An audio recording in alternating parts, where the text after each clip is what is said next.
বিশ্বনবী সাহাবাদেরকে নিয়ে খেজুর খাচ্ছেন, সবাই খেজুর খেয়ে খেজুরের বীজের সামনে রাখে, বিশ্বনবী খেজুর খেয়ে বীজের সামনে রাখে না, পাশে ওনার মেয়ের জামাই আলী, আলীর বীজের সামনে রাখে।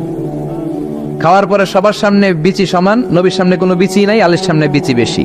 বিশ্বনবী বললেন, মান মিন্না আকসারু মুতানাওয়ালান আর-রতাবা, চলো তো গুনি কার সামনে কতটা খেজুরের বিচি। খেজুরকে আরবিতে বলে আর-রতাব। খেজুরের যে কত আরবি আছে আপনি কল্পনাই করতে পারবেন না। উট আরব দেশে বেশি, তাই উটের আরবি আছে 400টা। খেজুর হয় বেশি, খেজুরের আরবি আছে 100 খানি।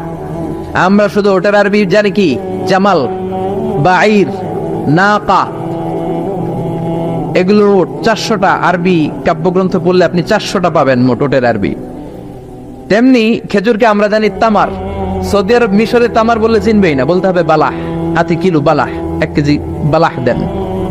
বালাহ মানে খেজুর, তামার মানে খেজুর, রতাব মানে খেজুর। কোরআনে আছে রতাবান জানিয়া। মারিয়াম যখন সাইয়েদনা ঈসা আলাইহিস সালামকে প্রসব করলে, তার করলো কে?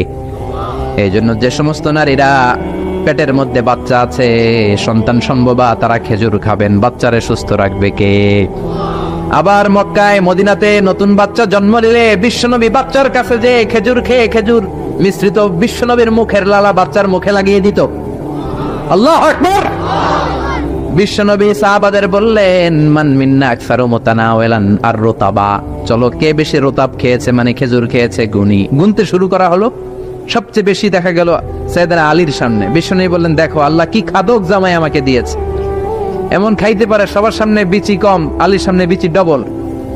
এখন আলী কি বলবে? আলী বলে, আমার শ্বশুরও কম খাইতে পারে না, দেখো সবার সামনে বিচি আছে আর আমার শ্বশুর বিশ্বনবীর সামনে কোনো বিচিই নাই, তার মানে খেজুর খাওয়ার সময় উনি বিচি সহ মেরেন করতেন। এক কালো মহিলা সাহাবী বিশ্বনবীর কাছে এসেছে। বিশ্বনবী বললেন, লা ইয়াদখুলান্নাল জান্নাতা সাফরা ওয়ালা সাওদা, তুমি তো কালো নারী, কোনো কালো নারী তো জান্নাতে যাবে না।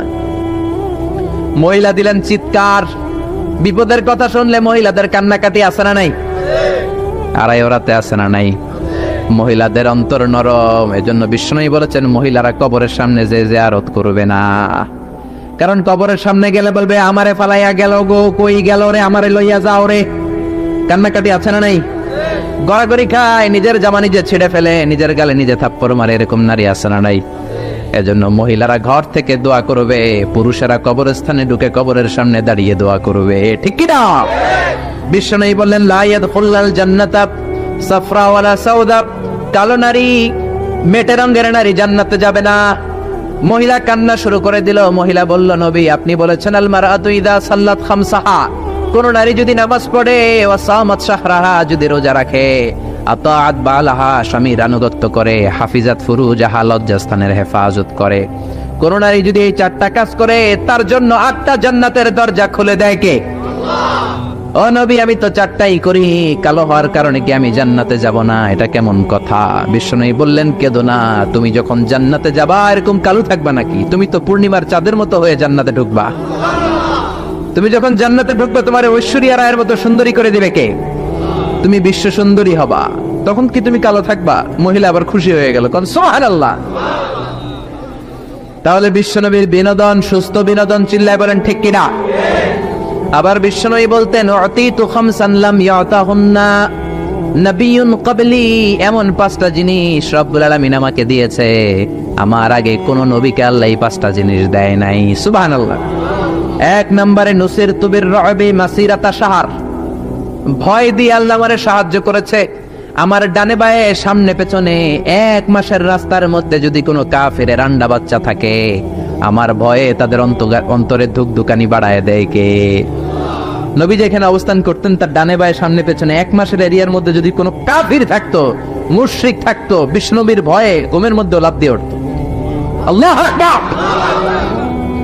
2 নম্বরে বিশ্বনবী বললেন, জুইলাত লিয়াল আরদু কুল্লুহা মাসজিদান ওয়া তাহুরা, আমার জন্য আল্লাহ গোটা বিশ্বটাকে মসজিদ বানিয়ে দিয়েছে। গোটা বিশ্বটা মসজিদ। মসজিদ মানে মাকানুস সুজুদ, সিজদার জায়গা, যেখানে সিজদা দেন কবুল করবে কে? নূহ আলাইহিস সালামের জামানায় যেই কোনো জায়গায় নামাজ পড়লে কবুল হতো না, মসজিদে যেয়ে পড়া লাগতো। মুসা নবীর উম্মত মসজিদ ছাড়া নামাজ পড়লে কবুল হতো না, সিনাগগে যেয়ে পড়া লাগতো। ঈসা নবীর জামানায় ইবাদতখানায় যে পড়া লাগতো, কিন্তু আমরা যেইখানেই নামাজ পড়ি কবুল করে কে?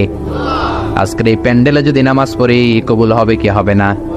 বাইতুল মুকাররমে হবে কি হবে না, শোলাকিয়ার ময়দানে কবুল হবে কি হবে না, বাজারে পড়লে হবে কি হবে না, নদীর উপরে নৌকায় পড়লে, প্লেনের ভেতরে বাতাসে পড়লে, মহাকাশে যে স্যাটেলাইট চ্যানেলের মধ্যেও যদি পড়ি সেখানেও কবুল করে নিবে কে? জমিনের যেই জায়গায় নামাজ পড়ো কবুল করে নেওয়া হবে। আবার বললেন পুরো জমিনটারে আল্লাহ আমার জন্য তহুর বানিয়ে দিলেন। ফাইল্লাম তাজিদু মাআন ফাতায়াম্মামু সাঈদান তাইয়্যিবা, নামাজের সময় যদি তোমরা ওজুর জন্য পানি না পাও তায়াম্মুম করলেও কবুল করবে কে? এই সব জায়গায় নামাজের অনুমতি আর তায়াম্মুম এটা কোন নবীর ছিল না, এটা স্পেশালি আল্লাহ বিশ্ব নবীকে দিয়েছেন। সুবহানাল্লাহ। মা আয়েশাকে নিয়ে বিশ্বনবী বানুল মুস্তালিকের যুদ্ধ থেকে রওনা হলেন। প্রতিমধ্যে মা আয়েশার গলার স্বর্ণের হার চুরি হয়েছে কিংবা হারিয়ে গিয়েছে। মা আয়েশা কান্নাকাটি করলেন, আমার হার, আমার হার। মেয়েদের স্বর্ণ হারাইলে খবর আছে না নাই? গোটা দুনিয়া ভাঙ্গা গেল কিছু বলবে না, যদি স্বর্ণ একটা হারায় বাড়ি তামা তামা করে ফেলবে, ঠিক কিনা? কয় ঠিক, মানে অভিজ্ঞতা আছে অনেক। নারীরা স্বর্ণ পছন্দ করে, তো মা আয়েশা তো নারী, উনি বললেন নবী আমার স্বর্ণ হারিয়েছে। বিশ্বনবী বললেন কাফেলা থামাও, গলার হার খোঁজো। সবাই মিলে গলার হার খুঁজতে খুঁজতে মাগরিবের নামাজের সময় প্রায় শেষ হয়ে যায়। এবার সবাই মিলে আবু বকর রে বকে, তোমার মাইয়ার কারণে আজকে এই দশা। তোমার মেয়ে যদি গলার হারটা না হারাইতো তাহলে তো আমরা যেখানে পানি আছে ওইখানে পৌঁছে যেতাম, ওখানে নেমে ওযু করে নামাজ পড়তাম। তোমার মেয়ের কারণে আজকে এই দশা, এখন সবার নামাজ কাজা, নবীর নামাজও কাজা। আল্লাহ বললেন খবরদার, এই মেয়েটারে গালি দিবি না, এই মেয়েকে গালি দেয়া যাবে না আয়েশার সম্মানে। আজকে আমি তায়াম্মুমের বিধান নাজিল করে দিলাম। ফাইল্লাম তাজিদু মাআন ফাতায়াম্মামু সাঈদান তাইয়্যিবা, কোথাও যদি ওযুর জন্য পানি না পাও মাটি দিয়ে তায়াম্মুম করো, কবুল করে নিবে কে? মা আয়েশা বলতেন আমাকে আল্লাহ এমন 5টা জিনিস দিয়েছেন বিশ্বনবীর কোনো বউকে আল্লাহ দেন নাই। 1 নম্বরে আমি বিশ্বনবীর একমাত্র কুমারী বউ, বাকি বউগুলা ছিল বিধবা, এর আগে কয়েকটা করে বিয়ে হয়েছে, শুধু আমারই বিয়ে হয় নাই। সুবহানাল্লাহ। 2 নম্বরে আমি যখন শীতের রাতে নবীর সাথে এক লেপের নিচে ঘুমাতাম তখনও জিব্রাইল কোরআন নিয়ে নাজিল হয়ে যেত। অন্য বিবিদের সাথে যখন কোনো ঘরে এক খাটের মধ্যে শুয়ে থাকতো তখন কোনোদিন কোরআন নাজিল হয় নাই, শুধু মা আয়েশার সাথে যখন থাকতো তখন কোরআন নাজিল হতো। সুবহানাল্লাহ। আবার মা আয়েশা বলতেন আমার ঘরে বিশ্বনবীর কবর। আবার বিশ্বনবী যখন তার শেষ নিঃশ্বাসটা ত্যাগ করেছেন বিশ্বনবীর মাথাটা ছিল আমার কোলের উপরে। আবার বিশ্বনবী বলতেন ও দুনিয়ার মানুষেরা শোনো শোনো, ওযুর পানি না থাকলে যে তায়াম্মুম করে নামাজ পড়ো এটাও তোমরা আমার কারণে পেয়েছো। আল্লাহু আকবার।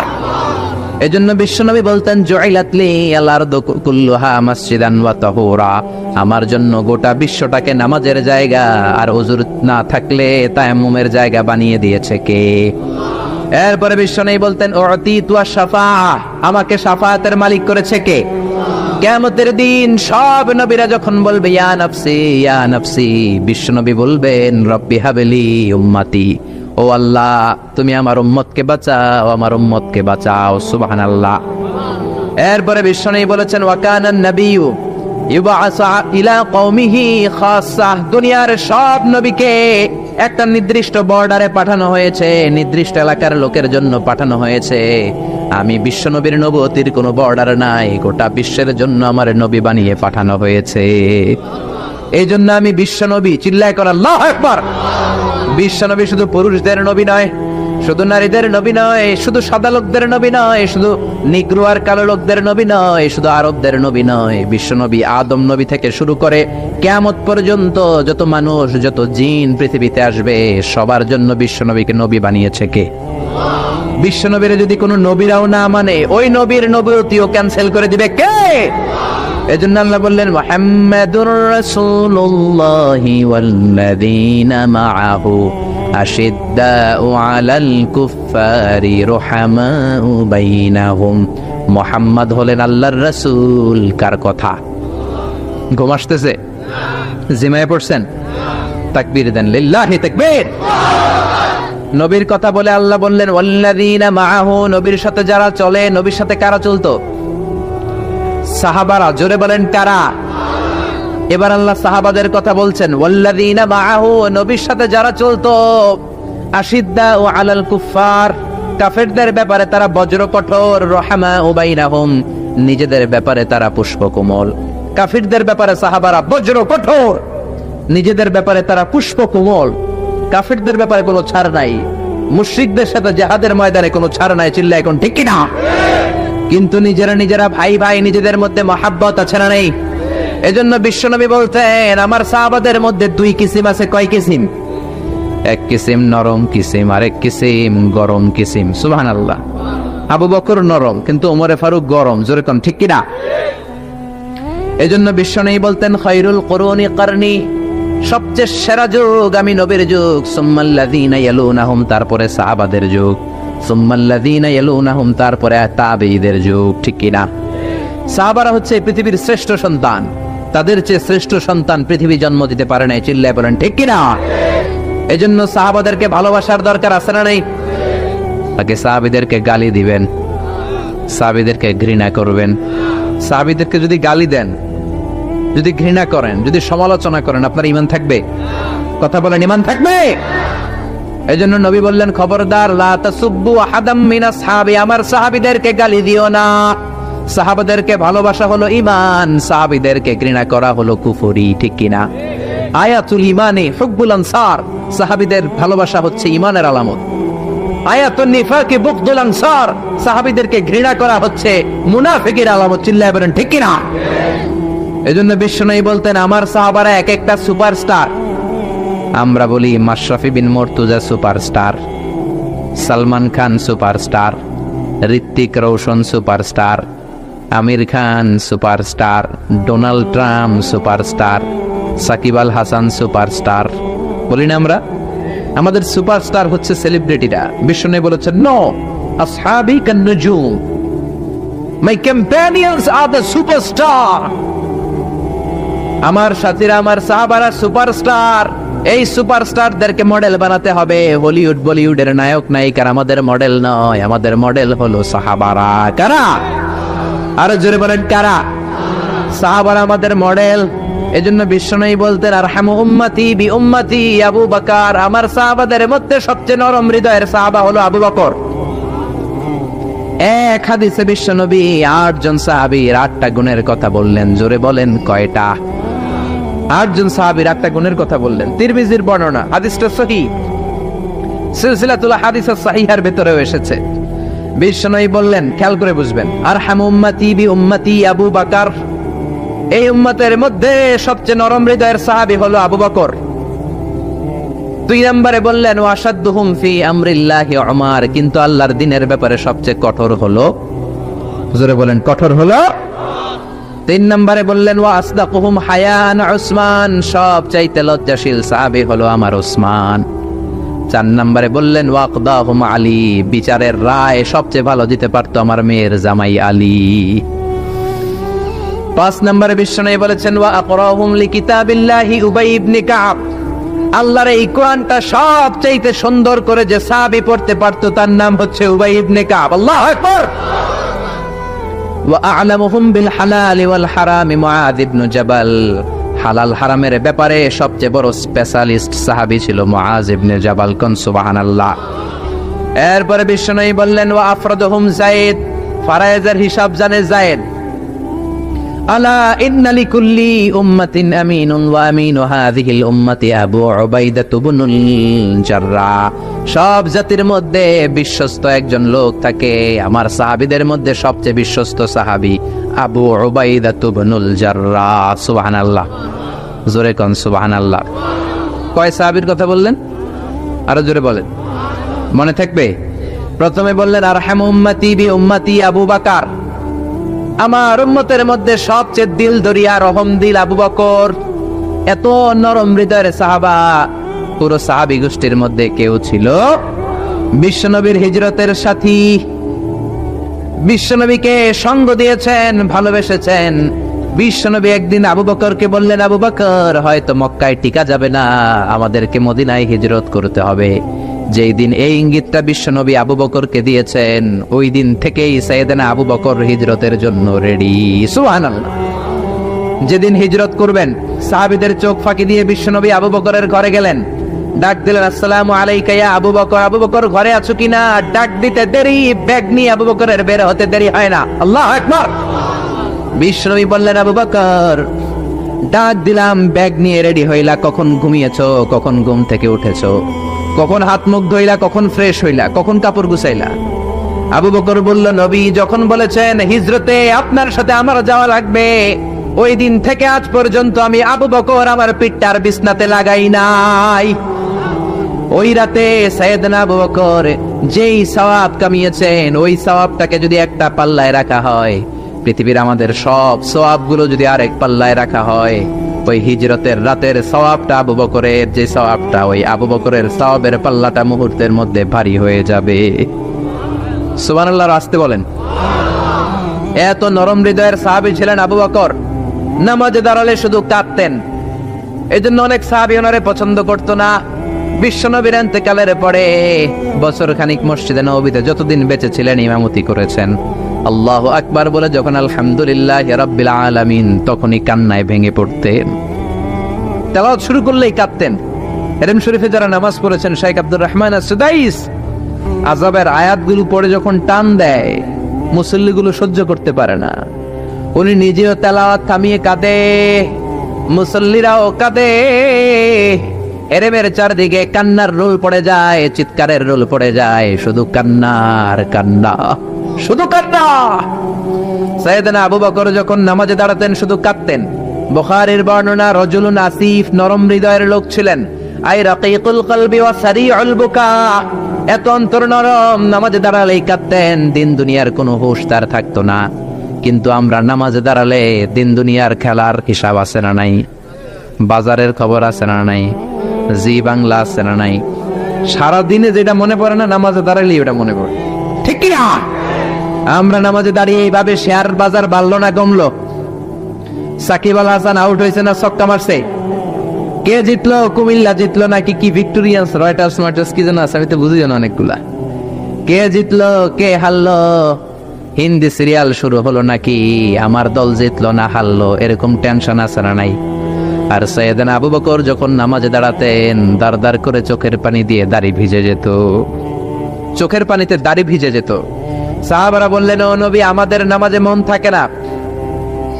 বিশ্বনবী বললেন, সল্লু সলাতা মুআদ্দিআ, বিদায় নামাজ পড়ো, মনে করবা আজকের নামাজটাই আমার জীবনের শেষ নামাজ, তাইলে তোমার মন আর কোনো দিকে ছুটবে। আজকে এখন বাজে 11টা, যদি বলা হয় রাত 2টার দিকে আপনার মরণ, খুশ থাকবে? সবাই মাহফিল থেকে দিবেন দৌড়, আমার মরণ 2টার দিকে, আহা 2টার দিকে মরণ। জীবনের কোনো গ্যারান্টি নাই। যদি আপনার বলেই দেয়া হয় 2টার দিকে আপনার মরণ, এখন তুমি 2 রাকাত নামাজ পড়ো, এটাই শেষ নামাজ, ওই দিনের নামাজটা আপনি কত সুন্দর করে পড়বেন, আহা ওই দিন আপনি কত সুন্দর করে ওযু বানাবেন, ওই দিন আতর মাইখা একেবারে আতর আলী হয়ে যাবেন, ওই দিন পাঞ্জাবি পড়বেন, ওই দিন যায় নামাজে দাঁড়াবেন, ওই দিন আপনার নামাজে কোনো তাড়াহুড়ো নাই, ঠিক কিনা? ওই দিনের রুকুটা আপনার জীবনের সব চাইতে শ্রেষ্ঠ রুকু হবে, ওই দিনের সেজদাটা আপনার জীবনের শ্রেষ্ঠতম সেজদা হবে।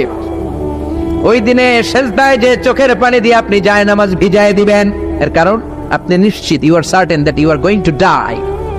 আপনি রাত 3টার দিকে মারা যাচ্ছেন, জানার কারণে আপনার নামাজে এত ভক্তি। আমরা যে মাহফিল শেষে বাড়িতে যেতে পারবো কোনো গ্যারান্টি আছে নাকি? আরো আধা ঘন্টা বাঁচবো গ্যারান্টি আছে? শ্বাস যেটা ভেতরে নিলাম বের করতে পারবো গ্যারান্টি আছে? তো তাইলে নামাজে যখন দাঁড়াই এটা ভাবতে সমস্যা কি যে এটাই আমার শেষ নামাজ? কারণ আমার তো কোনো গ্যারান্টি লেটার নাই। চিল্লায় বলেন ঠিক কি না? Perform the salah as if it's your last and final prayer. এমন ভাবে নামাজে দাঁড়াবেন যেন এটাই আপনার লাস্ট এন্ড ফাইনাল প্রেয়ার, এটাই আপনার শেষ নামাজ। এরপরে আর নামাজের সুযোগ হয়তো আমি নাও পেতে পারি, জোরে কোন ঠিক কি না? এই কথা যখন সাহাবারা শুনলেন, আর নামাজে নড়েও না চড়েও না। মরুভূমির মাঝখানে যখন সাহাবারা দাঁড়াতেন, আকাশের পাখিগুলো খেজুর গাছ মনে করে সাহাবাদের মাথায় এসে বসে যেত। সুবহানাল্লাহ, বাড়িতে যে পাখিগুলো মনে করতো এগুলো মরুভূমির মাঝখানের খেজুর গাছ, মাথায় এসে বসে যেত। আর আমরা নামাজের মধ্যে দাঁড়ালে আমাদের কোনো খেয়াল থাকে না, আমাদের এদিকে সামনে ডানে বায়ে নজর যায়, ঘড়ির দিকে তাকায়, অনেকে আছে না নাই? নামাজের পর আবার এমনি তাকায়, হাদিসে এসেছে আপনার নজর যখন একবার নামাজ ছাড়া অন্যদিকে দেন, আল্লাহ বলে আকবিল, বান্দা ফিরে আয়। আবার যখন ডানে নজর দেন, আল্লাহ বলে ফিরে আয়। আবার যখন ইমাম সাহেবের দিকে এমনি তাকান, আল্লাহ কয় ফিরে আয়। 3 বার নজর দেওয়ার পরে আবার যখন ডানে বায়ে নজর দেন, আল্লাহ বলে লা হাজাতা লি ইলা সলাতিক, তোর এই নামাজের কোনো দরকার আমি আল্লাহর নাই, এই নামাজের কোনো দরকার নাই। এজন্য সালাত পড়তে হবে আর অন্তরে ভয় থাকতে হবে কার? قد أفلح المؤمنون الذين هم في صلاتهم خاشعون। আবু বকর তাই করতেন, কানা রজুল আসিফ, নামাজে দাঁড়ালে দরদর করে কেঁদে কেঁদে দাড়িগুলো ভিজায় দিতেন। আল্লাহু আকবার। এজন্য বিশ্বনবী বলতেন আরহামু উম্মতি বি উম্মতি আবু বকর, আমার উম্মতের মধ্যে সবচেয়ে নরম হৃদয়ের হলো আবু বকর। 2 নম্বরে বিশ্বনবী বললেন ওয়াশাদ্দুহুম ফি আমরিল্লাহি উমর, আর আল্লাহর দ্বীনের ব্যাপারে সবচেয়ে কঠোর সাহাবী হলো ওমর। সবচেয়ে কঠোর কে? এজন্য বিশ্বনবী বলতেন আমার পরে নবী নাই, আমার পরে কোনো রাসূল নাই, তবে কেউ যদি নবী হতো আমার ওমর নবী হতো। লা নবিয়্যা বা'দি ওয়ালা রাসূলা, আমার পরে কোনো রাসূল নাই, কোনো নবী নাই, তবে লাউ কানা বা'দি নাবিয়্যুন লাকানা ওমর, যদি নবী হওয়ার যোগ্যতা কারো থেকে থাকে আমার ওমরের আছে। প্রভু তুমি বলেছ রাসূল দেবে না, বলনি দেবে না ওমর, বলনি দেবে না হামজা তারিক, খালিদ বিজয়ী সমর। প্রভু তুমি বলেছ রাসূল দেবে না। আল্লাহু আকবার। এই ওমরের মতো যদি লাঠির বাড়ি দেওয়া যেত, উনি নামাজেও লাঠি নিয়ে দাঁড়াতেন। আমাদের ইমাম সাহেবরা কেবলামুখী, আর পিছন থেকে একামত দেয় আল্লাহু আকবার আল্লাহু আকবার, আশহাদু আল্লা ইলাহা ইল্লাল্লাহ, আশহাদু আন্না মুহাম্মাদার রাসূলুল্লাহ, হাইয়া আলাস সালাতি হাইয়া আলাল ফালাহ, قد قامت الصلاة قد قامت الصلاة, আল্লাহু আকবার আল্লাহু আকবার, লা ইলাহা ইল্লাল্লাহ, আল্লাহু আকবার। সৌদি স্টাইলে একটু একামত শোনায় দিলাম। আমরা তো 2 বাক্যে বলি, আর 1 বাক্যেই বলে। ইমাম সাহেব কিবলামুখী হয়ে দাঁড়ায় আর মুয়াজ্জিন একামত দেয়। ওমরের সুন্নাত, বিশ্বনবীর সুন্নাত এটা ছিল না। ওমরে ফারুক মুসল্লিদের দিকে হয়ে দাঁড়াতেন। ওমরে ফারুকের হাতে থাকতো একটা লাঠি, যার কাতার বাঁকা, লাঠির দিয়ে পায়ের উপরে বাড়ি আছে না নাই? এইরকম বাড়ি মেরে মেরে যদি সোজা করা যেত, কাতারে গ্যাপ থাকতো না। বিশ্বনবী বলতেন ওয়াসাদুল খালাল, হাযু বাইনাল মানাকিবি ওয়াল আকদাম, এইটার সাথে ওইটা মিলাও। এই সাহাবী তার কাঁধের সাথে এই সাহাবীর কাঁধ মেলাতো, এই সাহাবীর কাঁধের সাথে এই সাহাবীর কাঁধ মেলাতো, এই সাহাবীর ডান পায়ের সাথে ওই সাহাবীর বাম পা, এই সাহাবীর বাম পায়ের সাথে ওই সাহাবীর ডান পা। বুনিয়ানুম মারসুস, সীসা ঢালা প্রাচীরের মতো। নবীরে কেউ অ্যাটাক করতে আসলেও যেন আধা ঘন্টা লাগে এই প্রাচীর ভাঙ্গা আসতে। জোরে কোন ঠিক কি না? এই জন্য সাহাবীদের জামা সবার আগে এদিক দিয়ে ছেকতো, ধাক্কাধাক্কির কারণে নামাজে টাইট হয়ে তারা দাঁড়াতো। সাইয়েদনা ওমর ফারুক লাঠি দিয়ে কাতার সোজা করে দিতেন। কারো যদি কাতার বাঁকা হতো লাঠি দিয়ে মারতেন, এই সোজা করো। এই জন্য লাঠিরও দরকার আছে না নাই?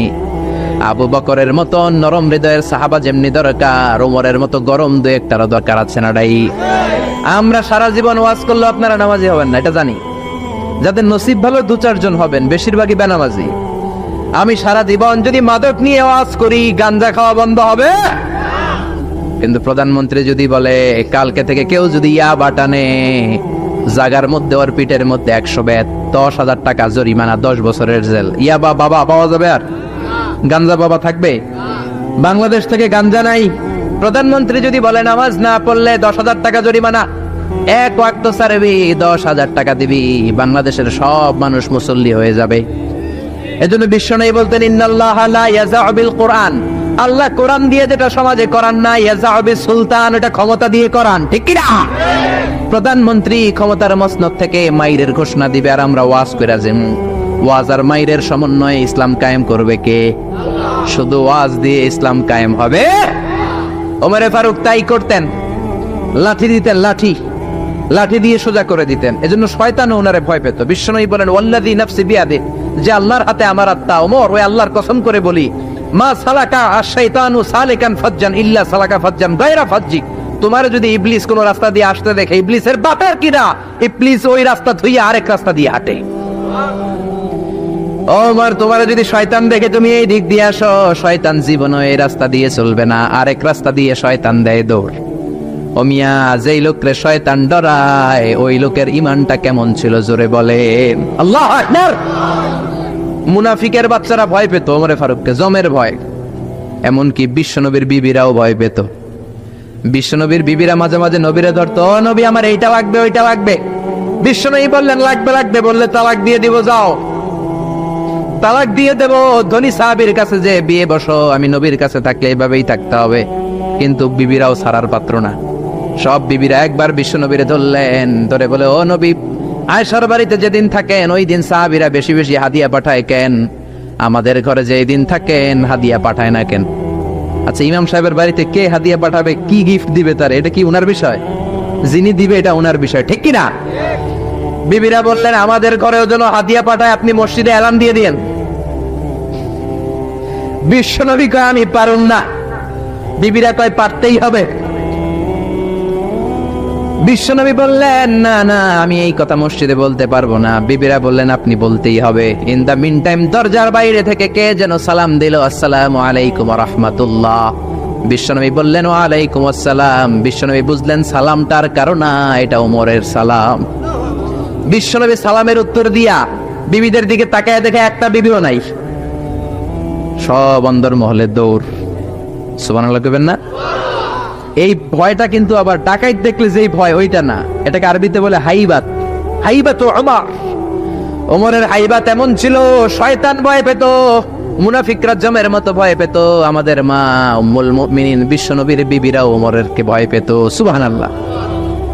আমরা বাচ্চারা যদি না খায়, খেতে চায় না, আমার এক মেয়ে ছোট্ট খেতে চায় না, গল্প বলে খাওয়াই, আমি এদিক দিয়ে খাওয়াইলে ওদিকে দৌড়, এদিক দিয়ে ধরলে ওদিকে দৌড়। আপনাদের ছেলে মেয়েদের একই অবস্থা, বাচ্চারা খেতে চায় না, ঘুমাতে চায় না।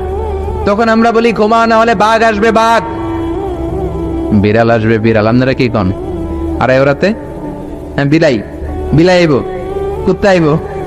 আমরা বলি কুকুর আসবে, বিড়াল আসবে, ঘুমাও ঘুমাও। বাচ্চারা তখন ভয় ঘুমায়। ওমর ফারুক যখন মদিনার গভর্নর, মদিনার প্রেসিডেন্ট, মদিনার মায়েরা বিড়াল আর বাঘের ভয় দেখাতো না। বাচ্চারা যখন মদিনাতে খেতে চাইতো না, ঘুমাতে চাইতো না, মদিনার মায়েরা বলতো, তাড়াতাড়ি ঘুমা, ওই যে ওমর আসতেছে, ওমর। চিৎকার করে পড়েন আল্লাহু আকবার। সবার জন্য সমান নীতি। 10 বছরে গোটা বিশ্বের অর্ধেক ক্যাপচার, পৃথিবীর অর্ধেকটা ক্যাপচার করলেন সাইয়েদনা ওমর। নিজ হাতে পিটিয়ে নিজের ছেলেকে বেহুশ করেছেন।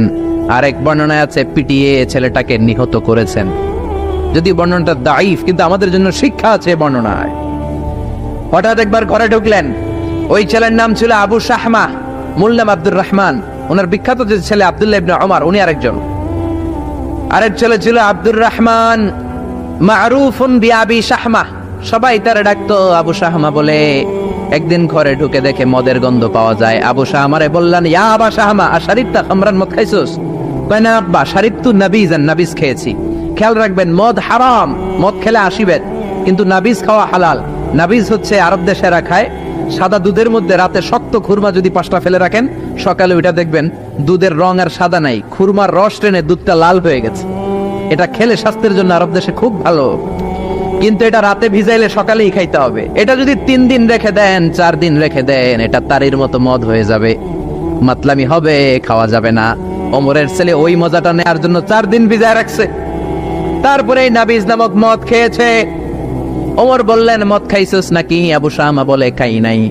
ওমর বললেন, তাআলা ইলা, এদিকে আয়, ইফতাহ ফামাক, মুখ খোলো। মুখ খোলার পরে গন্ধ নিয়ে দেখে নাবিজ মাখানো মদের গন্ধ পাওয়া যায়। কোনো কথা নাই, কলারটা ধরলেন, টানতে টানতে মসজিদে নববীর বারান্দার পিলারে নিয়ে বাঁধলেন। জোরে আযান হলো, নামাজ পড়লেন। নামাজের পরে সালাম ফিরালেন। সালাম ফেরানোর পরে বললেন, মাকানাকুম ইনদানা হাদ। নামাজের পরে সুন্নত পরে সবাই বসবেন, একটা বিচার আছে। এই গুরুদণ্ড, এটাকে আরবিতে বলে হাদ, প্লুরাল হচ্ছে হুদুদ। সবাই যখন ওযু করে ঢুকতেছিল, বারান্দায় দেখে ওমরের ছেলে বাধা। সবার চিন্তা, হায় হায়, কি ঘটনা ঘটলো? প্রেসিডেন্টের ছেলে পিলারের মধ্যে বাধা কেন? নামাজের পরে হাজার হাজার সাহাবী সবাই বলল, খলিফা কি হয়েছে? মাল আমর, হোয়াট হ্যাপেন্ড? ওমর ফারুক বললেন, এটাই নাবিজ খেয়েছে, তবে এটা মদ হয়ে গেছিল, এখন 80 বেদ দিব। কানা ঘুষা হাজার হাজার সাহাবী। কেউ কেউ বলল খলিফার ছেলে তো মনে হয় মারবে না, ধমক দিয়ে ছেড়ে দিবে। এরকম কিছু বিচার দেশে আছে না নাই? মিলায় দেয়, ঘুষ খায়া ছাইরা দেয়। এমপির পোলা হইলে 7 খুন মাফ, চিল্লা এখন ঠিক না? কেউ বলে না ওমর ছাড়ার পাত্র না, তবে 80টা মারবে না, 40টা দিবে অ্যাটলিস্ট। কয়টা? ওমর ফারুক চেয়ারে বসলেন, হাজার হাজার মানুষ, পিনপতন নীরবতা। জল্লাদরে বললেন হাতি জিলদ মিন বাইতুল মাল, বাইতুল মালের ঘর থেকে খেজুর গাছের চামড়া দিয়ে বানানো বড় সাইজের একটা চাবুক আন, সবচেয়ে বড়টা আনবি। সবচেয়ে বড়টা আনা হলো। এবার ওমরে ফারুক বললেন ইবদা বিসমিল্লাহ, শুরু কর আল্লাহর নামে। সাইয়েদনা ওমর ফারুকের সামনে দাঁড়িয়ে জল্লাদ মারবে 80টা বাড়ি। মারতে শুরু করেছে ওয়াহিদ, ইসনাই, তালাতা। 3 বাড়ি মারার পরে ওমরে ফারুক জল্লাদকে দিলেন এক থাপ্পড়। 3 হাত দূরে যে পড়লো জল্লাদ। জল্লাদের হাত থেকে চাবুক তুলে ধমক দিলেন, তুই কি চাবুক মারোস নাকি চাকরি বাঁচাস? আস্তে মারলি কেন? আসলে আস্তে মারে নাই, যত জোর ছিল। ওমরের হুকুম তামিল করবে না এরকম জল্লাদ মদিনায় ছিল না, যেরকম ঠিক কিনা? যত জোর ছিল তত জোরে মেরেছে, কিন্তু ওমরের পছন্দ হয় নাই। ওমর বললেন ইনদাকা তালাতা ইনদি ওয়াহিদ, তোর হিসাবে 3টা, আমার হিসাবে মায়ের হইছে 1টা। আমি 2 নাম্বার থেকে শুরু করব। 2, 3 মারতেছে কে? মদিনাতে উনারসে পালোয়ান আর কেউ নাই। এক একটা বাড়ির আঘাতে ওমরের ছেলে আবু শামা চিৎকার করে কাঁদে। এক একটা বাড়িতে চামড়া ছিঁড়ে যায়, রক্তগুলো ছোপ ছোপ করে নববীর দেয়ালের মধ্যে লাগে। ছোট্ট ছেলেটা ডেকে বলে আব্বা আমারে মাফ করে দাও, আর জীবনে মদ খাবো না। সাইয়েদনা ওমরের পাষাণ হৃদয় নরম হয় না, কারণ আসাদ্দুহুম ফি আমরিল্লাহি ওমর, আল্লাহর দিনের ব্যাপারে সবচেয়ে কড়া, কোনো ছাড় নাই। এক একটা চাবুক মারে, লোকজন কেঁপে কেঁপে ওঠে। 10টা 15টা মারার পরে ছেলে বেহুশ, পানি দেওয়ার পরে আবার হুশ, আবার মারা শুরু করা হলো। 30টা মারার পরে আবার বেহুশ। এইবার আবু শাহামার মা ওমরের বউ এসে ওমরের পা ধরে ডেকে বলে ওমর তোমার পায়ে ধরে ক্ষমা চাই, আমার কলিজার টুকরা বাজানটারে তুমি মেরে দিও না। 80টা বেত মারতে হবে, মেরেছো 30টা, আরো মারবা 50টা। যা ওমর, প্রতিটা বেতের বাড়ির বিনিময়ে আমি আবু শাহামার মা একটা করে ওট আল্লাহর রাস্তায় সদকা করে দেব। ওমর বলে না আবু শাহামার মা, এটা আল্লাহর আইন, গোটা দুনিয়াটা দিলেও একটা চাবুকের বাড়ি থেকে ওরা কেউ বাঁচাতে পারবে না। মারতে লাগলেন, আবার পানি দিয়ে আবার হুশ। ওমরের বাড়ি যে খেয়েছে সে বুঝেছে। 50টা বাড়ি মারার পরে আবু শাহামা দুনিয়া থেকে শেষ। রাগে ওমর গড়গড় করছেন, বললেন এই বেয়াদবটারে গোসল করা, জানাজা দে, কবর দে। কবর দেওয়ার পরে কবরের উপরে মারা শুরু করছে। 51, 52, 53, 80টা চাবুক মারার পরে আল্লাহরে ডেকে বলে আল্লাহ আমার ছেলে হওয়ার কারণে কোনো পার্সিয়ালিটি করি নাই, বিচারে 2 নাম্বারই করি নাই। 80টা গুনে গুনে বেত মেরেছি, দেহে যত শক্তি ছিল ততগুলো মেরেছি।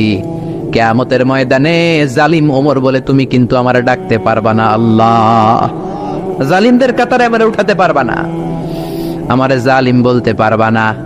ওইরকম ওমরের দরকার আছে না নাই? ওই ওমরের লাঠির বাড়ি যদি থাকতো দেশটারে মদিনা বানায় দিত কে? চোরদের হাত যদি কাটা যেত দেশটারে সুন্দর করতো কে? একটা জিনাখোরের ফাঁসি যদি বাইতুল মুকাররমের স্কয়ারের মধ্যে দিয়ে দেয়া হতো, এরপরে আর জিনা হতো? একটার ফাঁসি হয়ে গেলে আর তনুর মতো কোন নারীকে ধর্ষিতা হওয়া লাগতো না, খাদিজার মতো কোন মেয়েকে কেউ কোবানোর সাহস পেত না। জোরে বলেন ঠিক কিনা? একটা চোরের হাত জুমার নামাজের পরে বাইতুল মুকাররমের স্কয়ারের সামনে যদি কেটে দেয়া হয়, আর কোন চোর পাওয়া যাবে নাকি? জোরে বলেন। তবে আমচোর, জামচোর, কলাচোর ওই চোর না, যেই চোরগুলো বড় বড় জিনিস চুরি করে, ব্যাংক চুরি করে, দেশের টাকা চুরি করে, এক কলমের খোঁচায় 1000 কোটি টাকা চুরি করে, ওই চোরদের হাত কাটতে হবে। শেয়ার বাজার খায়া ফেলায়, হলমার্ক খায়া ফেলায়, দেশের টাকা খায়া ফেলায়, সুইজারল্যান্ডে সব টাকা পাঠায়, এরকম বড় বড় চোর আছে না নাই? ইসলামী বিচার যদি শুরু হয় আগে বড় চোরদের বিচার দিয়ে শুরু হবে। চিল্লায় বলেন ঠিক কিনা? এই জন্য বিশ্বনবী বলতেন আসাদ্দুহুম ফি আমরিল্লাহি ওমর, আল্লাহর বিধান বাস্তবায়নে সবচেয়ে কঠোর ছিল ওমর। এক নারী এসে বলল, ওমরে ফারুক, আমার স্বামী আমারে তালাক দিয়েছে 100টা। কয়টা? শুনতেছেন? একটু জিমাই গেলেন মনে হয়। আমার স্বামী আমাকে 100 তালাক দিয়েছে। কয় তালাক? আসলে দিতে হবে কয় তালাক? তাও একটা একটা করে, ঠিক কিনা? ওমরে ফারুক ডেকে আনলেন, স্বামীরাও আনলেন, বউরে আনলেন। ও স্বামী, কয় তালাক দিছো? কয় 100টা দিছি। ওমরে ফারুক বললেন, তালাক হচ্ছে মিন শাআইরিল্লাহ, এটা আল্লাহর নিদর্শন। আল্লাহর নিদর্শন নিয়ে ফাইজলামি করার অনুমতি তোরে দিছে কে? 3 তালাকে তোর বউ তালাক, বাকি 97 তালাক তোর পিঠের উপরে পড়বে। সুবহানাল্লাহ। বাড়িতে যে বউরে 100 তালাক দিছে এক ডাকায়। ওমর ফারুক বললেন, 3 তালাকে তোর বউ তালাক, বাকি 97 তালাক তোর পিঠে। এজন্য লাঠির দরকার আছে না নাই? পৃথিবীর কেউ রুহু বানাতে পারে? বিজ্ঞানীরা প্লেন বানাতে পারে, কম্পিউটার বানাতে পারে, হেলিকপ্টার বানাতে পারে, কিন্তু গোটা বিশ্বের সব সায়েন্টিস্টরা একসাথে বসে কি একটা অণু বানাতে পারবে? ইয়াসআলুনাকা আনির রূহি কুলির রূহু মিন আমরি রাব্বি ওয়া মা উতীতুম মিনাল ইলমি ইল্লা কালিলা। ও নবী, ওরা আপনাকে রূহের ব্যাপারে জিজ্ঞেস করে, আপনি বলে দেন রূহটা কার অর্ডার? আল্লাহর অর্ডারে রূহটা মানুষের দেহের ভেতরে ঢুকে যায়, আল্লাহর অর্ডারে বের হয়ে যায়। সুবহানাল্লাহ। আমরা যখন মায়ের পেটের ভেতরে ছোট্ট ছিলাম, আমাদের বয়স যখন 120 দিন, তখন হাতের পেনে রূহ দিছে কে? কয়দিন বয়সে রূহ পাইছিলাম বলেন তো? 140। প্রথম 40-এ ছিলাম নতফা, তারপরের 40-এ ছিলাম আলাকা, তারপরের 40-এ হয়েছি মুদগা, sperm drop, blood clot, and finally the little flash, ছোট্ট নাপাক পানি।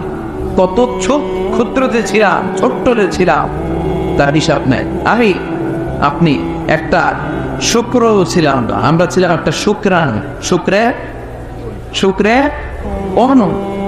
1 ফোঁটা শুক্রের ভেতরে 20 কোটি অণু থাকে। একটা অণু ছিলাম আমি, একটা অণু ছিলেন আপনি। আমরা একটা ডিম্ব ছিলাম, আমরা ছিলাম ডিম্বের অণু। সেখান থেকে আল্লাহ মিলিয়ে আমাদেরকে বানালেন নতফাতুন আমশাজ, যেটাকে বলে জাইগোট। তারপরে বলা ইমব্রয়ো, ব্যাঙ্গাচি, ব্যাঙের বাচ্চার মতো, জোকের মতো মায়ের জরায়ু দেয়ালে লেগেছে।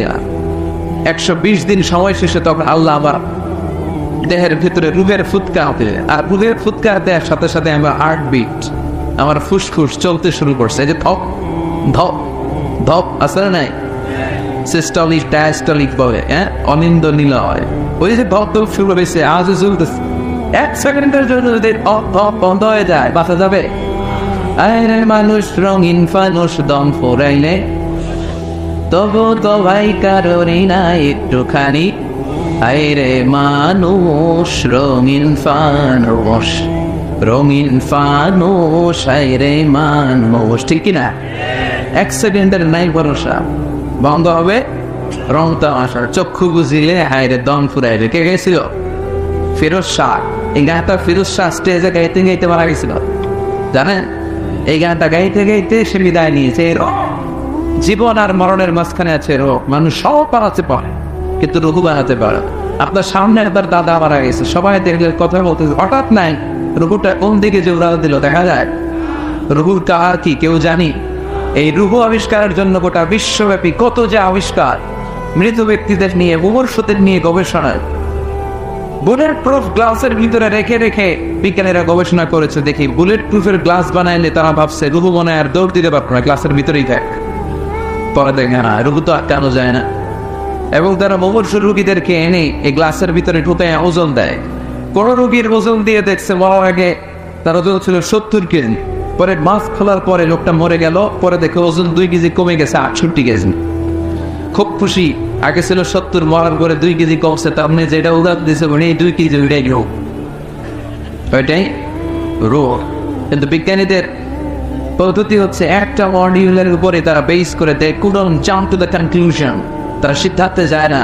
আরো নমুনা লাগবে, আরো কিছু লাশ মুমূর্ষু রোগী নিয়ে আনা হলো আইসিইউ থেকে, যাদের অক্সিজেন মাস্ক পরানো, এটা খুললেই মরে যাবে। তাদেরকে বুলেট প্রুফ গ্লাসের ভিতরে ঢুকিয়ে তাদের নিয়ে রিসার্চ শুরু করো। কিন্তু দেখা যাচ্ছে এর পরের যে নমুনা আনা হয়েছে মুমূর্ষু রোগী, তার ওজন ছিল 60 কেজি, মরার পরে ওজন হয়ে গেছে 63 কেজি।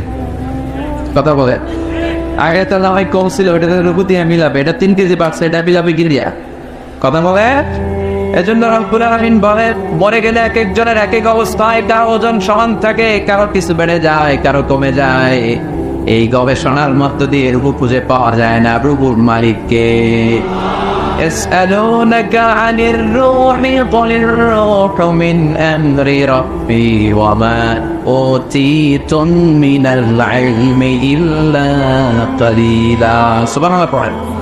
أخبر الله لقد زينا سماء الدنيا بمصابيح وجعلناها رجوما للشياطين. سبحان الله. ولقد زينا سماء الدنيا, আমি দুনিয়ার আকাশটারে বিমাসাবিহ আলো দিয়ে লাইট দিয়ে সুশোভিত করেছি। রাতের আকাশটারে সাজায় দিয়েছে কে? I have beautified the closer sky with light, candle and stars. আল্লাহ বলেন প্রথম আকাশের মহাশূন্যকে আমি তারা দিয়ে সাজিয়েছি। খালি চোখে যেটা আমরা দেখি এটা কিন্তু আকাশ না, এটা মহাশূন্য। এটা কি? আপনি উপরে তাকালে যেটা দেখেন এটা কি আকাশ? না। আমেরিকার নাসা বিজ্ঞানীরাও জানেন না আকাশ কত দূরে।